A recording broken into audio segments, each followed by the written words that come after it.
आदाब दोस्तों, मैं Mohammad Khalid the strong signal में आपका स्वागत है। दोस्तों, आज हमारे साथ वो व्यक्ति बैठे हुए हैं, इनका तारुफ करने की कोई ज़रूरत नहीं है। मुझे लगता है आप सब इन्हें जानते हैं। आज जम्मू कश्मीर यूनियन टेरिटरी की असेंबली के अंदर बजट सेशन पे तीसरा दिन चल रहा है और तीसरा दिन ख़त्म होने के बाद ऑनरेबल चीफ मिनिस्टर साहब अब जितने भी क्वेश्चन असेंबली के अंदर रेज हुए हैं उन क्वेश्चनों का कंक्लूजन और जवाब देंगे। उसके लिए बातचीत करने के लिए हमारे साथ फार्मल जज साहब और करंट एमएलए मौजूद हैं। इनसे बातचीत करेंगे। अस्सलाम वालेकुम सर। अस्सलाम वालेकुम। सर, आपका स्वागत है हमारे चैनल में। सर, हमें प्रोसीडिंग देखने को मिली हाउस की। उस हाउस के अंदर बहुत सारे ऐसे सवाल खड़े हुए, लेकिन सवालों के कई सवाल तो हमें गायब होते हुए देखे और कुछ हाइड होते हुए देखे और कुछ सवाल पूछे ही नहीं गए जिन सवालों की उम्मीद यहाँ की यूथ को थी। आज भी एक सवाल मिला सर, रिजर्वेशन बहुत बड़ा इशू है। उस रिजर्वेशन का सवाल तारिक आमिर साहब ने पूछा था कि आपने जो रैशनलाइज किया है कैटेगरी वाइज, आप हमें डेटा दे दें, लेकिन वो सवाल लगा ही नहीं। देखें, सवाल जाहिर सी बात है, मेरा भी अभी कोई नहीं लगा। दो जो लगे वो टर्न ही नहीं आई। कैटेगरी का कोई उतना बड़ा मामला मुझे लगता नहीं, उसको बना दिया गया है। कैटेगरी एज पर proportionate to the population reservation दी जाती है, और ये कोई इतना बड़ा कोई सीरियस मामला है नहीं। इसको वैसे पब्लिक डोमेन में डाल दिया और बना दिया गया है। देखिए, रिजर्वेशन जो है, EWS is not counted for reserve category. उसको रिजर्व कैटेगरी माना ही नहीं जाता, वो ओपन के लिए। फिर तो 50% ही रिजर्वेशन है। 40% है, 40 भी नहीं, 40 से भी कम है। RBA ALC जो है वो भी ST और SC जो है वो नहीं ले सकते हैं, वो भी ओपन मेरिट के लिए है। उसको आप रिजर्वेशन कैसे काउंट करेंगे जिसमें से आपने रिजर्व कैटेगरी को पहले से बाहर रखा है। और वैसे भी ALC और जो RBA है वो reservation with in open merit है। उसका अगर आप उसको खत्म करते हैं तो तब भी ओपन को जाएगी, रखते हैं तो ओपन में से ही आएगी। तो मुझे लगता नहीं है कि जिस तरह ये प्रोजेक्ट किया जा रहा है वो सही तरह से प्रोजेक्ट किया जा रहा है। अब ये देखते हैं कि भाई गवर्नमेंट ने उसमें क्या किया है, मुझे पता नहीं है, लेकिन रिजर्वेशन कोई इतना बड़ा मामला लेकिन सर, मामला इतना बड़ा था कि जहाँ पे आगा खान रहोला साहब कहते हैं कि हमने प्रॉमिस किया था यहाँ की यूथ के साथ, और यूथ के साथ प्रॉमिस करने के बाद इस बात पे अगर ये कमेटी ने कोई डिसीजन लिया है वो पब्लिक डोमेन होना चाहिए। वो होना चाहिए। मैं नहीं कहता कि पब्लिक का हक है, पब्लिक डोमेन में आना चाहिए, लेकिन ये एक, मैंने कहा ना कि एक गैर ज़रूरी मुद्दा बनाया गया, गवर्नमेंट के लिए परेशानी बनाई गई। अभी सजाद गनी लोन साहब ने बहुत बड़े बड़े सवाल सरकार के लिए खड़े किए हैं।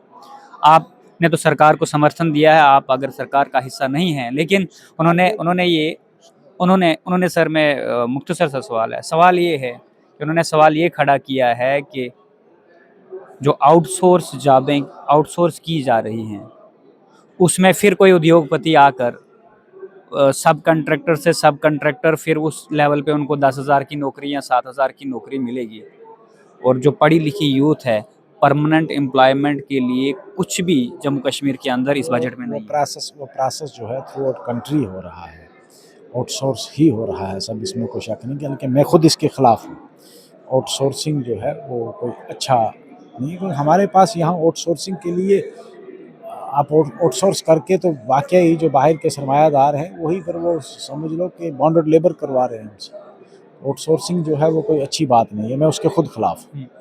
और उन्होंने कहा कि ड्रग्स पे परसों जब डिबेट हुई तो उन्होंने कहा, यहाँ पे कहा गया हाउस के अंदर के ड्रग्स पे हम डिबेट रखेंगे। उन्होंने कहा कि ड्रग्स में इंडल्ज होने का बेसिक कारण है इकोनॉमिक स्टेबिलिटी अगर नहीं है। वो जाहिर सी बात है, पूरे मुल्क में है इकोनॉमिक इंस्टेबिलिटी, इस वक्त पूरे मुल्क में है, और जम्मू कश्मीर में थोड़ी ज़्यादा है।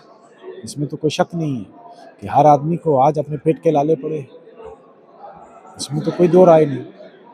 तो जहाँ पे इकोनॉमिक इतनी स्टेबिलिटी है नहीं, अब जो यूथ परमानेंट रिक्रूटमेंट के लिए वेट कर रही थी, वहाँ पे हमारे 2 डिपार्टमेंट बिल्कुल बंद पड़े हैं और एजुकेशन जिस मुल्क की बेहतर होगी तो वहाँ पे डेवलपमेंट होगी, लेकिन वो उसका कोई ज़िक्र नहीं है हाउस के भाई अंदर। उसमें उसमें फ्रीज हुई है, नई एडवर्टीजमेंट ही फ्रीज हुई है। हुँ। उन्होंने 10 साल के लिए फ्रीज करके रखी है, पहली सरकार गवर्नमेंट ने, लेफ्टिनेंट गवर्नर साहब की सरकार ने। वो मैंने इनको कहा कि भाई नहीं, उसके लेकिन सर वो 10 साल के उन्होंने तो जो फ्रीज़ किया था, जो ऑर्डर हुआ था सैग का, वो हुआ था कि जो आरएटी ऑलरेडी उन्होंने एंगेज किए थे, उनको रेगुलाइज़ करने के लिए फ्रीज़ भाई किए वो गए। रेगुलराइज होने के बाद भी, रेगुलराइज तो वो हो गए, उसके बाद स्कीम खत्म हो गई। उसके बावजूद भी यार अभी 80% इस वक्त तो वैकेंसीज सर हैं। इसको तो रिवोक कर सकती थी ना ये सरकार। ये सरकार अभी उसके लिए फिर अप्रूवल लेना पड़ेगा, क्योंकि फाइनेंस इन्वॉल्व है। तो फाइनेंस मिनिस्टर तो खुद ही हैं अरे भाई चीफ मिनिस्टर साहब। उसके लिए अगर बिल पेश करना पड़ता है तो वो लेफ्टिनेंट गवर्नर साहब से अप्रूवल लेना पड़ेगा, कंसर्न करनी पड़ती है। लेकिन प्रयास भी नहीं किया गया अभी तक।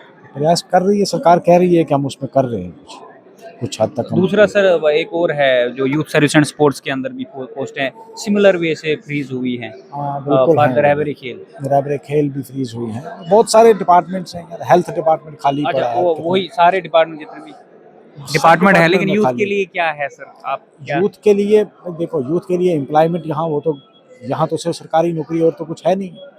यहाँ इंडस्ट्री नहीं है, फैक्ट्री नहीं है, या टूरिज्म है या वो है, और तो कुछ है नहीं है।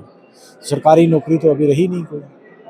आपका क्या सुझाव रहेगा सरकार मैं के कहता लिए। हूँ कि पोस्टें क्रिएट की जाए और नई रिक्रूटमेंट की जाए। Thank you. तो ये थे हमारे साथ जज साहब जिन्होंने बातचीत की, जिनको हमने बहुत कड़े सवाल पूछे और सवालों से इनसे सवाल तो हमें सरकार से करने थे, लेकिन सरकार से सवाल करने थे।